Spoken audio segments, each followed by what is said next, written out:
അപ്പോൾ നമ്മൾ ഹോട്ടൽ റൂമിലെത്തി. റൂമിലിങ്ങനെ വരുമ്പം ഒരു പ്രധാന സംഭവം ഞാൻ കാണിച്ചു തരാം. ഇങ്ങനെ വരുമ്പം കർട്ടനൊക്കെ നീക്കിയ കാണുന്നതാണ് യെസ്, ദാറ്റ് ഈസ് മഞ്ഞുമല. അങ്ങ് ദൂരെ ദൂരെയുള്ള മലയുടെ മുകളിലൊക്കെ ആയിട്ട് മഞ്ഞ് വീണ് കിടക്കുകയാണ്. ഈ കാഴ്ച കാണാനാണ് ഇവിടെ വരെ വന്നത്.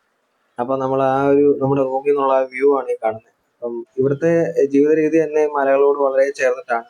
വീടുകളുടെ കൺസ്ട്രക്ഷനും കാര്യങ്ങളെല്ലാം ഈ മലയുടെ ഓരങ്ങളിലാണ് എല്ലാം സെറ്റ് ചെയ്തേക്കുന്നത്. റിസോർട്ടുകളെല്ലാം വഴിയിൽ നിന്ന് വലിയൊരു കയറ്റം പോലെ കയറിയിട്ടാണ് എല്ലാ വീടുകളിലേക്കും നമ്മൾ എത്തിച്ചേരുന്നത് കേട്ടോ.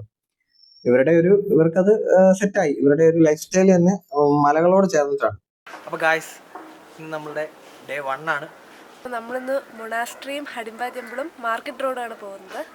ബാക്കി വിശേഷങ്ങൾ നമുക്ക് അവിടെ ചെന്ന് കാണാം. ട്രാവലിന് വേണ്ടി നമ്മൾ മെട്രോ കയറി വരുന്ന വഴിക്ക് ഡൽഹി ഹാത്ത് എന്നാണ് ആ സ്റ്റോപ്പിൻ്റെ പേര്. അവിടെ വെച്ചിട്ട് മെട്രോ കയറുന്ന വഴി എൻ്റെ ഫോണ് ജസ്റ്റ് പോക്കറ്റ് ഇട്ടതേ ഉള്ളൂ. ഇട്ടിട്ട് ഞാൻ ജസ്റ്റ് മെട്രോ കയറിയിട്ട് കൈയിട്ട് നോക്കുമ്പോൾ പോക്കറ്റിൽ ഫോൺ കാണാനില്ല. ഫോൺ അടിച്ചു പോയി ഗൈസ്. ഇതെന്തോ കൂടിയ മരുന്നാന്ന് തോന്നുന്നു, ആപ്പിളിനെ അടിച്ചു വെച്ചിരിക്കുന്നത് പച്ച കളറിൽ. മറ്റൊരു പ്രത്യേകത ഇവിടുത്തെ പറയുകയാണെങ്കിൽ ഇവിടുത്തെ റോഡുകളെല്ലാം വളരെ നാരമാണ്. അപ്പൊ അതനുസരിച്ച് തന്നെ വണ്ടികൾ മാക്സിമം ഒരു ട്രാവലർ ഒക്കെയാണ് കയറി പോകുന്നത് വഴികളിലൂടെയൊക്കെ. അപ്പൊ നമ്മുടെ ഫസ്റ്റ് ഡെസ്റ്റിനേഷൻ ഹഡിംബ ടെമ്പിൾ ആണ്. അപ്പൊ അവിടെ എത്തി. അവിടെ ഏതാണ്ട് ഒരുപാട് രസകരമായിട്ടുള്ള കാഴ്ചകളൊക്കെ അവിടെ ഉണ്ട്. കണ്ട് ഇവിടുത്തെ പ്രധാനപ്പെട്ട ഒരു റെയർ ചെയ്യുന്ന ഒരു ജീവിയാണ് യാക്ക്. യാക്കിന്റെ ആയിട്ട് ബന്ധപ്പെട്ട അതിന്റെ രോമം വെച്ചിട്ടുള്ള പ്രൊഡക്ട്സും ഗാർമെന്റ്സും എല്ലാം ഇവർ പ്രിപ്പയർ ചെയ്യുന്നതും അതിന്റെ ഇവിടുത്തെ സ്നാക്കുകൾ എന്നൊക്കെ പറയുമ്പോൾ ഭയങ്കര രസമാണ്. 1-2 ഐറ്റംസ് ഒക്കെ ഞങ്ങൾ ട്രൈ ചെയ്തു കേട്ടോ. മധുരമുള്ള സാധനങ്ങളൊക്കെ 100 രൂപയാണ് കേട്ടോ ഒരു പ്ലേറ്റ്.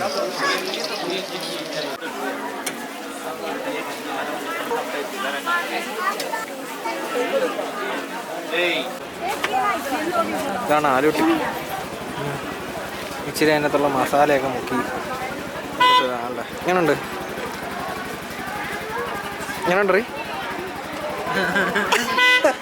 അപ്പൊ ഈ കാണുന്നതാണ് ഹഡിംബ ടെമ്പിളിന്റെ എൻട്രൻസ്.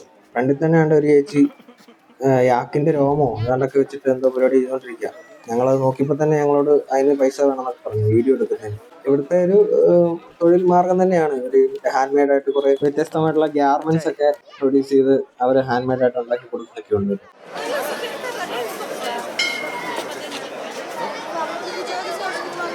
ഈ കാണുന്നതാണ് ടെമ്പിള്. ഇതിന്റെ അകത്ത് കയറാൻ ഞങ്ങൾക്ക് വലിയ ഇൻട്രസ്റ്റ് തോന്നിയില്ല. നല്ല തിരക്കാണ് ഇവിടെ. എല്ലാവരും നല്ല വലിയ ക്യൂ ഒക്കെ നിന്നിട്ടൊക്കെയാണ് ഇതിന്റെ അകത്ത് കയറുന്നത്. നമ്മുടെ പ്രധാന ശ്രദ്ധ ഇപ്പുറത്ത് വേറൊരു സംഭവത്തിലേക്കായിരുന്നു.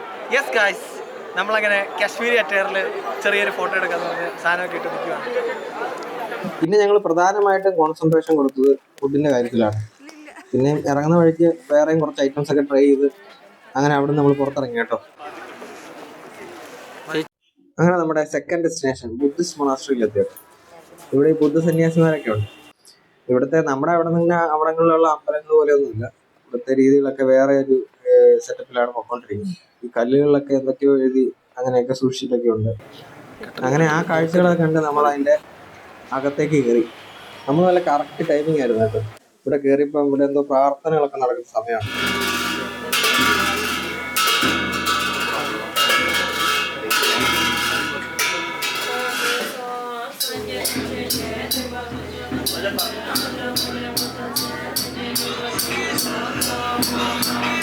ഈ കാണുന്നത് അമ്പലത്തിന് ചുറ്റും ഉണ്ട് കേട്ടോ. ഇതേ പിടിച്ച് കറക്കി എന്തെങ്കിലും ആഗ്രഹിച്ച എല്ലാം നടക്കും എന്നാണ് പറയുന്നത്.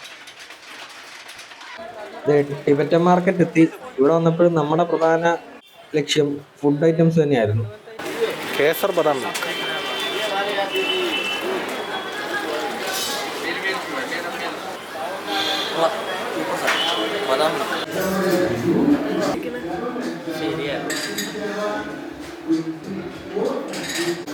അങ്ങനെ ഒരു കേക്ക് കൂടെ ഒക്കെ കഴിച്ച് നമ്മൾ ടിബറ്റൻ മാർക്കറ്റിൽ നിന്ന് പുറത്തേക്ക് ഇറങ്ങി.